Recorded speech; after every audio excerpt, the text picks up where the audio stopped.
최근에 보면 반포, 강남, 고덕 주변에서 대단지들이 많이 있죠. 그리고 또 많이들 생기고 있는데 이런 대단지 관련해서 여러 가지 주민들과 이 동네 사람들과의 갈등이 심하다고 합니다.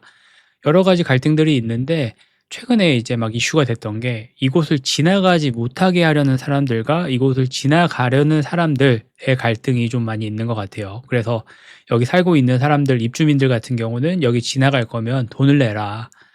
그러면 이제 여기 지나가려고 하는 사람들은 "야 치사하게 그게 무슨 돈을 내야 되냐."라고 막 나라에도 얘기를 하고 그런 상황인 것 같습니다.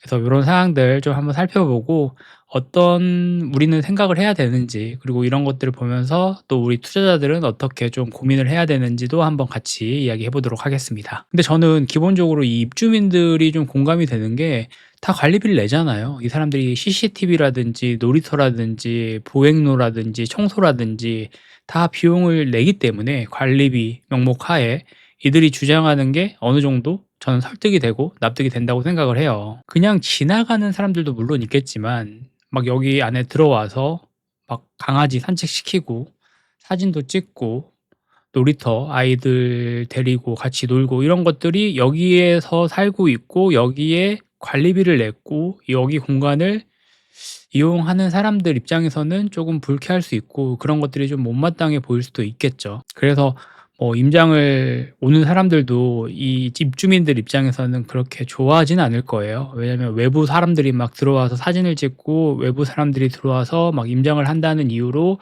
여기를 막 돌아보는 것도, 저도 이제 임장을 다니다 보면 그런 것들에 대해서 막 부정적으로 얘기하시는 분들을 많이 만났습니다.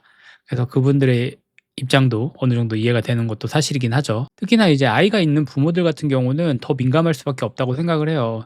요즘은 세상에 아무래도 좀 더 흉흉한 것들이 좀 있기 때문에 그런 부분에 있어서 막 외부 사람들이 들어오고 우리 아이에게 말을 걸고 그리고 막 뭘 주고 이런 것들도 조금은 조심스러운 세상이 됐죠. 예전과는 좀 많이 달라졌습니다. 그래서 관리비도 더 많이 내고 CCTV도 많이 달고 경비원들도 많이 만들어서 이런 보안이나 이런 생활이나 이런 것들을 좀 더 강화를 시키는 거죠. 근데 이제 입주민들 입장은 '아니 이거를 왜 내가 다른 사람들까지 생각해야 돼. 신경 써야 돼.'라고 해서 일단은 입주민들의 입장이고, 이제 여기 들어오는 사람들, 이제 통행로를 이용하려고 하는 사람들의 입장 같은 경우는 이 아파트 단지들이 생태공원 단지니까 도시 전체를 연결하는 보행로를 확보를 해야 한다고 이야기를 하는 겁니다. 예전부터 단지를 허가할 때 보행로는 열어줘야 된다는 조건을 붙이기도 했대요. 쉽게 말해서 허가를 줄 테니 이 길은 동네 사람들한테도 열어줘, 이런 느낌인데 사실 그 경계가 되게 애매모호하죠.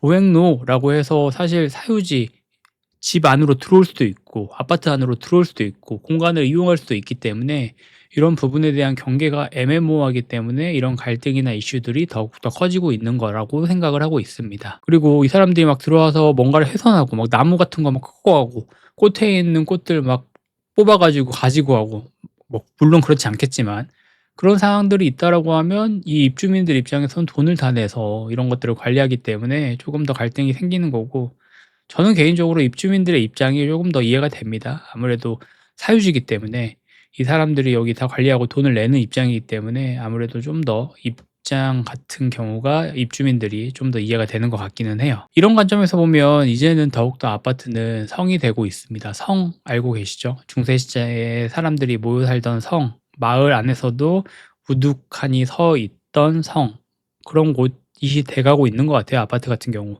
제가 최근에 가본 아파트들 같은 경우는 커뮤니티 시설이 대단합니다. 안에 뭐 수영장도 있고 도서관, 영어 유치원 뭐 이런 것들도 있고 심지어 영화관 뭐 이런 것들도 있고 아이스링크장 뭐 이런 것도 있는 데도 있다고 해요. 그래서 외부인들 다 못 들어오게 막아 두고 엄청 심하죠, 그런 것들.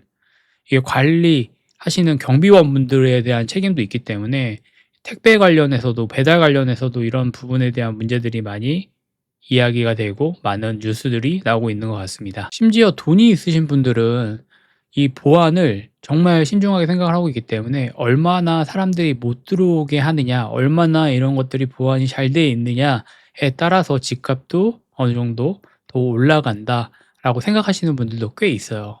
우리가 신축이라고 해도 외진 지역에 있는 신축 같은 경우는 방문자 뭐 이런 것들이 있어도 그냥 방문자 딱 들어가면 그냥 문이 열립니다. 센서로 그냥 열리는데 강남에 있는 대단지라든지 도심에 있는 대단지 아파트들 같은 경우는 방문자 관리 굉장히 심하고 막 서류도 써야 되고 가서 어디 어떤 방문으로 왔는지 이런 것들도 경비실을 통해서 전달을 해야지만 들어갈 수가 있기 때문에 그런 부분에 대한 보안에 대한 것들이 굉장히 심해지고 있다가 될 수가 있는 것 같아요. 자, 그러면 이런 현상들이 있고 이런 현상들을 우리가 바라보는 투자자 입장에서는 어떻게 좀 뭘 체크를 해야 되는지 좀 보면 폐쇄적인 단지는 희소성이 있을 수밖에 없죠. 사람들은 선호를 하고 보완을 하게 되고 그런 것들을 보고 좋다고 얘기를 하는 거예요. 커뮤니티 시설도 좋고 뭐 내가 아이를 키우는 것도 잘 돼 있으니까. 투자라는 건 사람의 심리를 이용해야 되는 거잖아요. 그런 심리들 중에서 '여기 안 살아본 사람들은 몰라.' 뭐 이런 이미지들이 생기면 그 단지 같은 경우는 프리미엄이 생길 수밖에 없습니다. 그 단지는 다른 단지와는 조금 다르게 조금 더 프리미엄이 붙을 수밖에 없고, 프리미엄이 붙은 단지 같은 경우는 집값이 당연히 올라갈 수밖에 없겠죠. 실제로 비슷한 위치에 있어도 폐쇄적인 단지들이 조금 더 집값이 높은 것들을 우리가 실거래가를 보면 확인할 수가 있습니다. 그래서 오늘은 이제 입주민들 입장에서 돈을 받아야 된다라고 하는 기사 보고 한번 이야기를 해봤는데 조금은 씁쓸하죠. 예전에는 아파트가 이렇진 않았잖아요. 정말 모두에게 개방이 됐고 이 놀이터 안에서도 다양한 사람들이 와서 이 놀이터를 이용했는데 지금은 그렇게 했다가는 큰일 납니다. 이게 옆 동네에 있는 사람들이 이 놀이터에 와서 그냥 논다라는 것도 여기 안에 살고 있는 사람들은 그런 것들을 또 싫어할 수가 있고 경비원들한테 바로 얘기하잖아요. "저 아이가 여기 와서 놀고 있다." 그래서 좀 씁쓸할 수는 있지만 그게 뭐 현실이니까 현실을 우리가 받아들여야 되고, 이 받아들임 속에서 우리는 투자자이기 때문에 투자로 어떻게 좀 이런 현상들을 통해서 돈을 벌 수 있을지도 냉정하지만 좀 생각을 해 봐야 된다고 생각을 해요. 결국은 양극화가 더 심해지고 이 양극화가 심해지면 아까 얘기했던 그 성에 살고 싶은 사람들은 더 많아질 수밖에 없습니다. 그 성에 살고 싶은 사람들이 많아지면 많아질수록 성의 가격은 올라가게 되고 성을 빌려 쓰고 싶은 사람들도 많아지는 겁니다. 그렇다고 하면 결국은 이 양극화는 더욱더 심해질 거고 더욱더 격차가 커질 거라고 생각을 해요. 그래서 더 커지기 전에 어떻게든 어떻게 될지 모르겠지만 그 성에 빠르게 입성을 해서 안정성을 유지를 하고 내가 생각하는 삶을 유지하는 행복을 찾아가는 게 맞는 선택이지 않나, 맞는 순서지 않나라는 생각을 좀 해봅니다. 누군가는 낭만이 없다고 얘기를 할 수 있지만 이게 현실이기 때문에 이런 부분들도 잘 생각을 해보시고, 보안이나 이런 것들, 사람들이 좋아하는 것들은 결국은 아파트다라는 것도 기억을 해주시면 도움이 될 것 같습니다. 오늘은 아파트 관련해서 한번 얘기를 해봤고 내일 또 좋은 얘기로 돌아오도록 하겠습니다. 오늘도 긴 영상 봐주셔서 감사하고 내일 또 돌아오도록 할게요. 감사합니다. 들어가세요.